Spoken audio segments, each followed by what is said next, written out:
మక్కా హజ్ యాత్రలో మృతుల సంఖ్య అంతకంతకు పెరుగుతోంది. మృతుల సంఖ్య అధికారికంగానే 1300 దాటింది. అనధికారికంగా చూస్తే మరణాల సంఖ్య 1500కు పైగానే ఉంటుందని అంచనా వేస్తున్నారు. విపరీతమైన ఎండ యాత్రికుల పాలిట శాపంగా మారింది.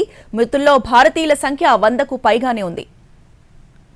ఎప్పుడూ లేనంతగా హజ్ యాత్రికులు ఈ స్థాయిలో మరణించడం వెనుక సంచలన విషయాలు వెలుగులోకి వస్తున్నాయి. మక్కాలో హజ్ యాత్రకు ఈసారి భక్తులు పోటెత్తారు. గతేడాదితో పోలిస్తే భక్తుల సంఖ్య పెరిగింది. కిందటేడాది 16 లక్షల మంది తరలొస్తే ఈ ఏడాది 18 లక్షల మందికి పైగా వచ్చారు. ఎప్పుడూ లేనంతగా ఈసారి రికార్డు స్థాయిలో ఎండలు మండిపోతున్నాయి. 50 డిగ్రీలకు పైగా ఉష్ణోగ్రతలు నమోదవుతుండడం హజ్ యాత్రికుల పాలిట శాపంగా మారింది. అనధికారికంగా హజ్ యాత్రకు వస్తున్న వారే మృతుల్లో అధికంగా ఉన్నారు.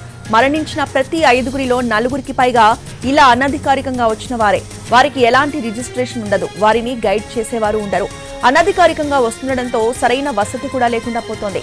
వారు మండు టెండల్లో కిలోమీటర్ల కొద్దీ కాలినడకన విచ్చేస్తున్నారు. దీంతో వడదెబ్బ బారిన పడుతున్నారు. అనధికారికంగా హజ్ యాత్రకు తరలి రావడంతో కనీస సదుపాయాలు కరువయ్యాయి. షెల్టర్ హోంలు లేక సకాలంలో వైద్య సదుపాయం అందక పిట్టల్లా రాలిపోతున్నారు.